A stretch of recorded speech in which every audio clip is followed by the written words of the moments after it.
Hello, and welcome to the first actual video on this channel, and the review of the first volume of... First, if you are watching this and you don't know what Kagurabachi is about, which is unlikely at this point, I'll give you a rundown. Kagurabachi is about this guy, Chihiro Rokuhira, whose father, Kunishige Rokuhira, was killed by evil sorcerers 3 years ago. Chihiro's father was a swordsmith that made 6 enchanted blades, each with unique powers and strength levels. These blades helped end a war that Japan was in a while ago, and made Kunishige Rokuhira a kind of legend. Now Chihiro has the 7th and last enchanted blade that his father made, called Enten, and he is on a revenge plot with the help of this guy, Mr. Shiba. At first glance, this seems like Battle Shonen personified, and frankly, I wouldn't blame you for taking that away from this.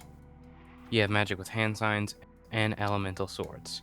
But this is not just every shonen anime combined. It maintains its own identity and story while pulling inspiration from many anime and even action movies that came before it. And it's good. It's so good. I've read more than just the first volume, and even just this first one is awesome. Anyways, to get back on track, this first review will be broken down into 2 sections, style and story, mainly because the style warrants an entire video essay that I am not skilled enough to make.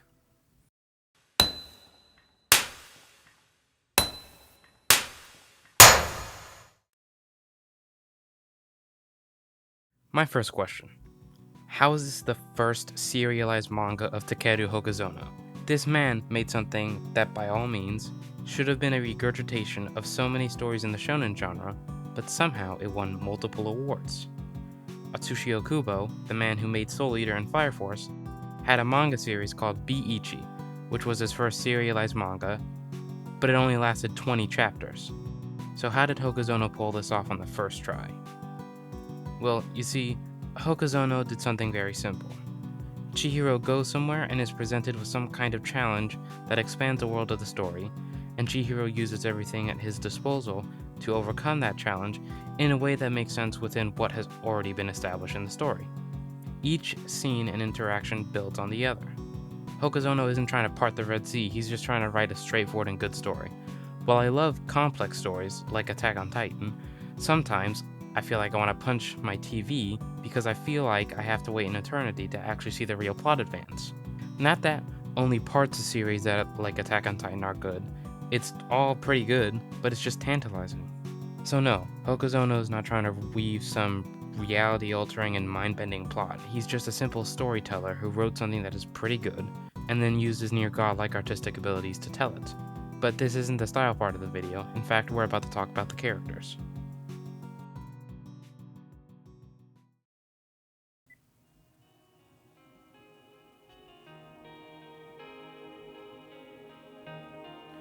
Instead of starting with Chihiro, I want to start with Kunishige, so we can understand what Chihiro lost.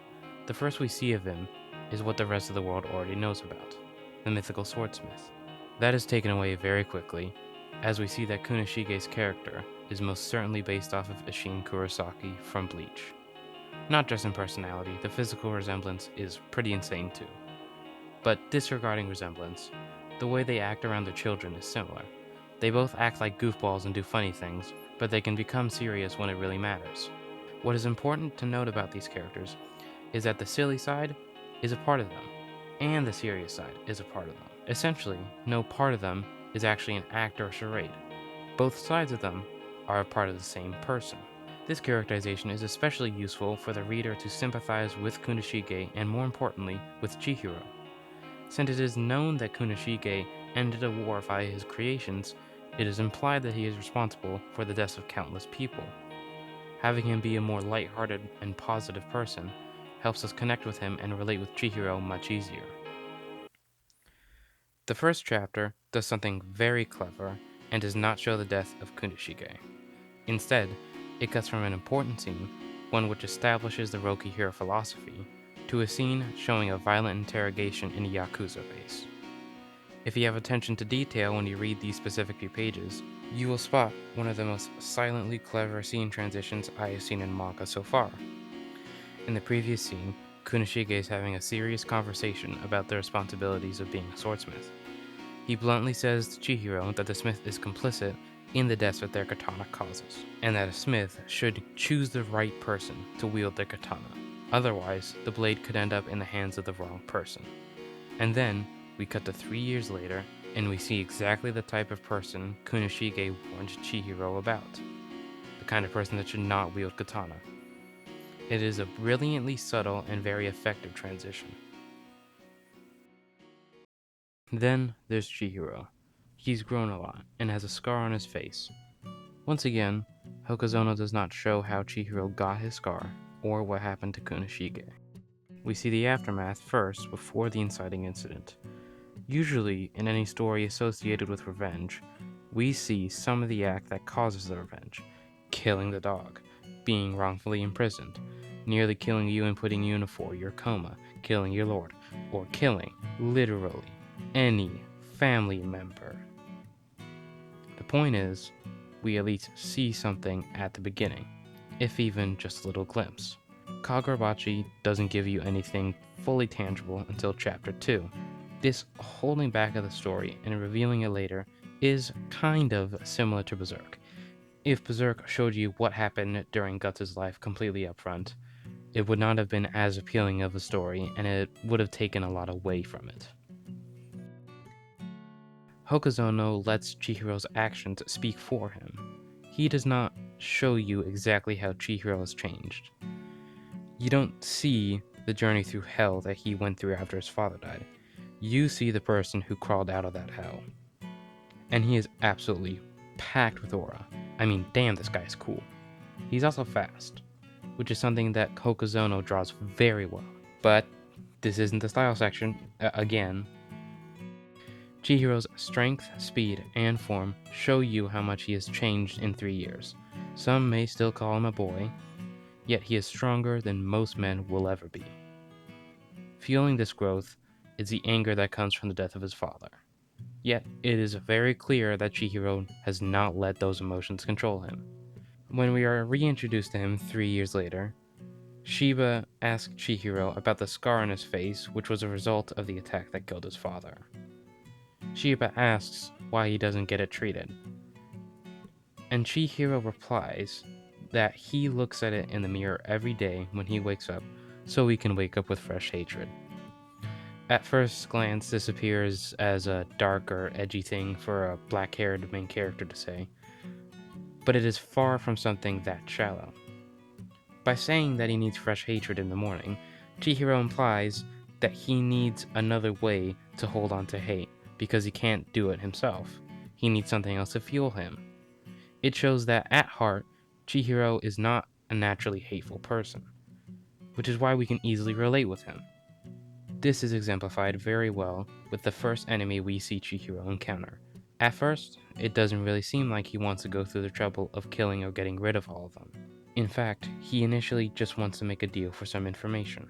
He only decides to kill the town's Yakuza when he sees how they terrorize the people. And once he does decide to kill them, he completely locks in. We see him easily cut through the entire hideout. The great thing about this scene is that it established the tone and style of the Kagurabachi fight scene. The most effective and by far best quality of this fight is that it feels real. If an actual superpowered anime character went into an actual Yakuza hideout, they would react to his power and strength almost the exact same as they would react here. They're terrified and so shocked that they struggle to react effectively to this force of nature that they have never had to fight before. There is no sugarcoating of the battle or any type of glorifying, it's just real. And then there's the blood. No shade on other fights, but it is nice to see a sword be used as a sword and actually cut through someone when it touches them. It's refreshing to actually have a realistic overall gore in the scene, and it is refreshing to see an actually real reaction to having your limbs cut off and your body crushed, instead of someone gritting their teeth and literally resisting death. For example, Ace had a hole where his heart would be, but he was still able to live and talk for at least 5 minutes. Same with Rengoku, who should have died immediately, seeing as he didn't have access to the foundation of Demon Slayer's power system. You know, breathing. Overall, the tone is kind of similar in seriousness to some Jujutsu Kaisen fights, but it is a little easier to actually follow the combat here. So, In short, Hokuzono effectively establishes the tone and style of his combat scenes, and it works wonders. Now, you may realize something at this point. I've only talked about the first chapter. And yes, I did cut this script down as much as I could, but there really is that much to talk about in just this first chapter. It's just so good. I do have another reason for only covering the first chapter though. I want to cover this series in arcs. The first arc, the Cloud Gouger arc, or the Versus Sojo arc, begins after the first chapter. By the way, I do prefer Cloud Gouger, so I will usually refer to the arc as the Cloud Gouger or just Sojo arc. And I cannot wait to talk about Sojo, but I will wait for the next video to discuss him. For now, I will only discuss the introduction to Tokyo and Char. First off, I just want you to admire this panel. It's beautiful. It needs no dialogue, and you just see how much Chihiro loves Enten. This panel shows the reader that Chihiro genuinely cares for the craft that his father worked in, and it gives more motivation for Chihiro's actions that are not just revenge. He feels an obligation to protect these works of art. He feels like he has to protect them so they are not defiled by those who would use them for evil and have the memories of this katana forever tainted by that evil. Also, at the beginning of the second chapter, we see the first use of non-enchanted blade sorcery, and to put it shortly, it's gruesome. A tree-like structure literally bursts out of a man and fills an entire room merely because that man began talking about a specific group of people. Not only does this show the reader how gruesome and terrifying this magic can actually be, but it also shows the extent the main villains, the Hisaku, will go to conceal themselves from Chihiro. Then there is Hanao. Hokuzono definitely knew that the readers needed a more fun and lighthearted character after the brutal end of the first chapter. And even though Hanao is technically a handler of magical hitmen, she still works well as a more lighthearted and easygoing character. She is asked by Shiba to look for signs of enchanted blades, and when she hears about what happened to Kunishige and Chihiro, she agrees to help immediately. She's essentially a normal and nice person who is stuck in this absolutely crazy world. And then there is Char. She comes into Hanao's shop and said that bad guys are trying to capture her and that one of them has the most strongest sword. Most people would immediately turn Char away, especially in a brutal, magic-filled world like this one. But seriously, Hanao is just too nice of a person for this world. It's a miracle she hasn't died yet. But in all seriousness, Char looks scuffed and injured, and she's clearly in distress. Hanao makes a kind decision, and when Chihiro meets Char, he makes the same one. Char is clearly going through some kind of struggle, even if she doesn't tell them what it is. And then, Chihiro takes her out from some soba. Sounds familiar. Chihiro tries to get Char to tell him why someone is after her, and she doesn't respond, which makes him think that she doesn't have one, but in reality, it's the opposite. She has one of the best reasons that could possibly exist.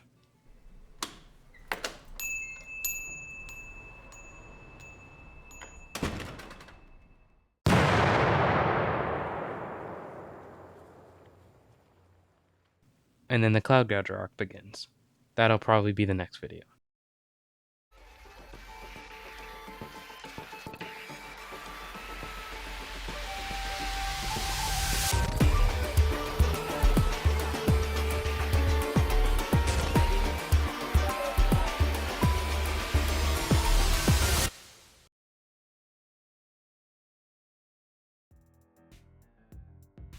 First off, detail. Holy detail. I would once again like to refer that this is an actual panel from the first chapter of an author's first serialized manga. If you've read an Atsushi Okubo manga before, you've probably seen a scene transition into another, and you just randomly see the most detailed environment panels you've ever seen. That is the feeling when you see almost any panel of Kagurabachi. So why is it that detailed? It connects back to Hokuzono's experience as a furniture designer. He studied product design at a university not publicly disclosed by him, but we know that he focused on designing furniture. I don't know much about those kinds of academics, but I can guarantee you that Hokuzono came out of that university with a great attention to detail, a thorough understanding of perspective, proportions, and probably even some human proportions and anatomy. because if your job is designing things for people to sit in and manipulate, you need to have a knowledge of human dexterity and how the body moves overall. Most importantly, you want some flair. Trust me, uninspired furniture designs are worse than those weird modern art pieces in those rich people houses. So, for certain, the flair that Hokuzono has shows itself in the slick black design of Chihiro's clothes and his movements, and pretty much everyone else's. Speaking of Chihiro's movements, let's talk about the visualization of Enten's powers. Obviously, there's the goldfish that resemble the goldfish Chihiro and his father used to have, but goldfish represent luck and harmony in Japan, which is why Kunishige bought the goldfish in the first place. And I do believe, by making Enten's power look like the goldfish, Kunishige intended for Chihiro to be the one to wield it. It is just a theory, but I think it makes perfect sense. Chihiro took care of the fish and took care of most of the house. Chihiro was Kunishige's luck and harmony. In terms of specific powers though, Enten has 3. Kuro, Nishiki, and Aka, all of which are represented by a corresponding goldfish.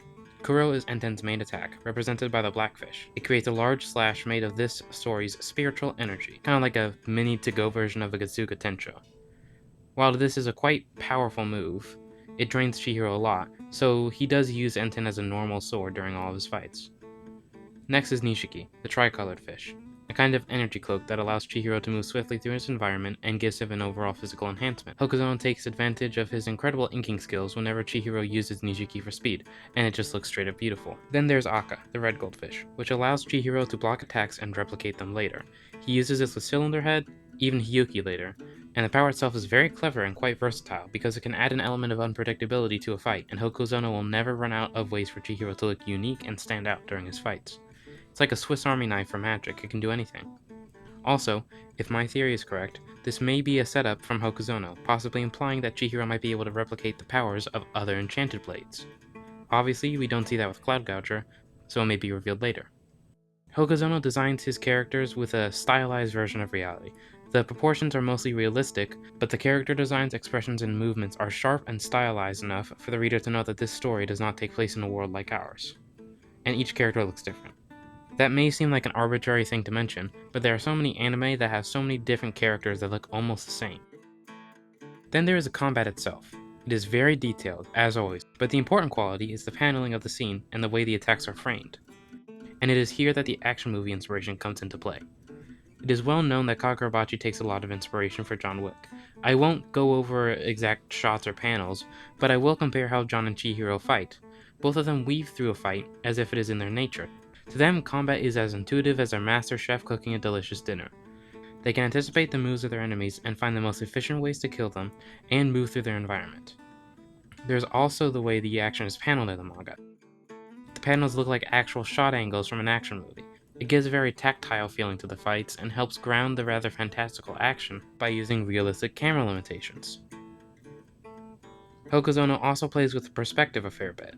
To start off some action scenes, he shows a perspective of Chihiro's enemies just before he attacks them, and displays Chihiro's speed with a small setup and immediate action. For example, in this first chapter, some Yakuza thugs are sitting at a table and chatting, and then from off-screen, a short sword flies imperceptibly fast and cuts the throat of a Yakuza member. Then we see Shiba, who says a quick few words, and all of a sudden Chihiro appears in the middle of the group of Yakuza, picks up the short sword, and cuts all their throats. Within the world of the manga, this whole thing would only take place within a few seconds, and the Yakuza members don't even have enough time to formulate a thought. Also, I am not that far in the story, but I wouldn't be surprised if Chihiro got some kind of clothing upgrade into a kind of John Wick suit, because his current clothes look like it's absolutely torturous to draw. Last but not least, we've got the covers. They're designed by Hokuzono himself, and they are strikingly unique. They are not designed like traditional covers. There is no posing or acknowledgement of not actually being a moment in the story. They look like they could actually be a panel. Hokuzono does sometimes lean into a more traditional type of cover style, but it remains panel-inspired and great nonetheless. Also, the characters don't just look like colored-in versions of the manga illustrations. Hokuzono takes the opportunity to use colors to flesh out the look of the characters even more, like all great manga cover art. There were many instances when I was writing this video and reading the manga when I just stared at the covers for a little while. I love this art and this manga so far. Thank you so much for watching. I should be covering the Cloud Gouger / Sojo arc next, unless I start a new manga review, which is also likely because I'm reading Gachiakuda. If you like this video, subscribe, hit the like button, and the bell, and please tell more people about this so I have an excuse to read more manga. Goodbye for now. Kudo.